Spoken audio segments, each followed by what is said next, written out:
Well, now I want to just talk about, it isn't just about the cash flow. Yes, the cash flow is, as I said, the lifeblood of our business, and it is something you need to focus on. And the statistics these days are horrific about the number of businesses that have folded, gone into liquidation, owners lose everything, and it's because they haven't focused on the cash flow. So I'm not for a minute saying don't focus on the cash flow. You do need to. But you need to think about a few other things. And to me, it's about mindset. I get that numbers aren't your thing. I get that maths probably wasn't your favourite subject at school all those years ago. And that, yeah, but numbers don't light you up. They don't mean anything. It's all too hard. I get that. But actually, the little secret about accounting is 99% of all the numbers in the accounting game are add and subtract. There's no trigonometry, there's no calculus, there's no any of those other things that who knows what they teach the kids at school these days. There's none of the complicated stuff. It's add and subtract, and occasionally we do some multiplication and division. That's all it is. It's simple maths. So think about it as being simple maths, and think about the fact that it doesn't have to be hard. It is simple, and there's not every number you need to know, and you don't need to learn to be a bookkeeper or an accountant.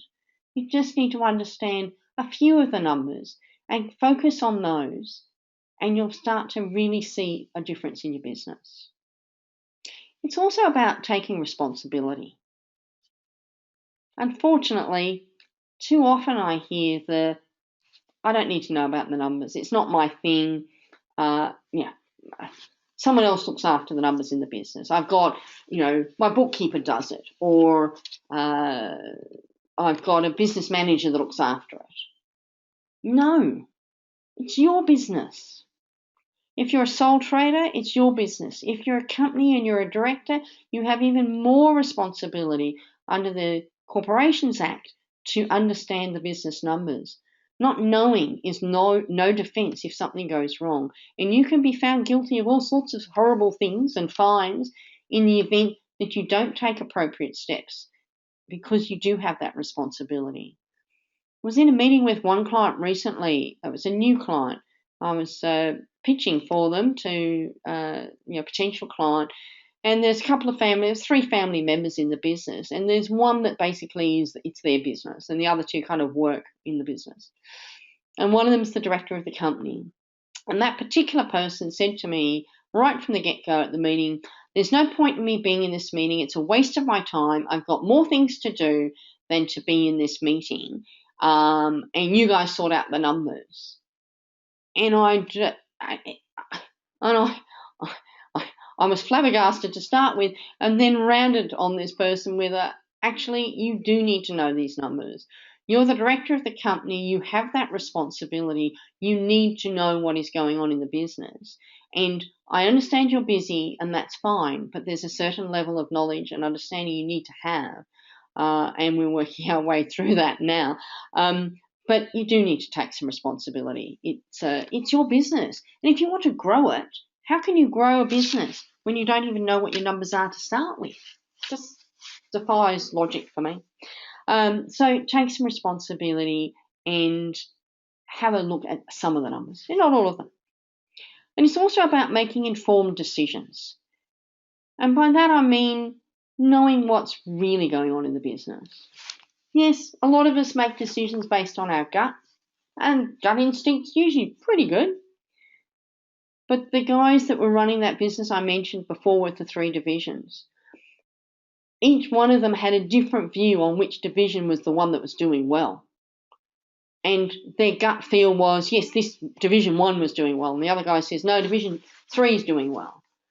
And it wasn't until we had the actual numbers there in black and white that there was no more gut anymore. It was all about, this is the reality. The reality is division 2 is doing the best, division 1 is doing okay, and division 3 is not. But that's not what their perception was running the business day to day. So sometimes even your perception and your gut feeling isn't the reality of what's going on in your business. And you're making decisions based on that are actually making your business potentially worse, or at best not as good as it could be, and not going to probably where you want it to be. So the beauty of having that information in front of you and of developing budgets and cash flows as well, and setting those financial goals, is when something comes along, so a new contract comes along and it's really good, and you look at it and you go, is this going to get me to my goal? Is it going to meet my targets for this year? Is it too big for me? Is it too small? And it's really just going to cost me a lot of time and money. And you're better to say no to it because you've got your goal and you know where you want to go. So it's being able to make those informed decisions with the backup of financial data that helps you know exactly where you're up to. And then fundamentally, it's about having fun and enjoying your business. I mean, do you remember when you started out in the business, full of excitement and passion for what you were going to do and how you were going to change the world, or change your little part of the world, or do something different? You know, you could do it better than your employer could, or you were sick of the job you did and you've got this passion for something and you wanted to really make a go of it. Remember those days? And now potentially you're bogged down, cash flow's not getting there, you've got all these other things going on, and it's not the fun it used to be. It should be fun. It's all about having fun, making money at the same time, and enjoying what you're doing. And you can do that if you get control of your cash flow, get control of those numbers, just that little bit, so that you can deal with those, put them aside every day, and get on with doing the bits you enjoy doing. And that to me is fundamentally why we're all in business. We want to have fun doing what we're doing. We don't want to be, tied to the 9 to 5 or the whatever the hours are, the standard job, working for someone else, doing what someone else told us to do. It's an important part of being in business and getting those numbers under your belt. I'd like to just thank you all again for being on this webinar. I appreciate your time. I appreciate it's evening and you're probably now hungry and need to go and have something to eat. So enjoy the rest of your evening, and I look forward to hearing from you and helping you to unscramble your numbers. Thanks very much. Bye-bye.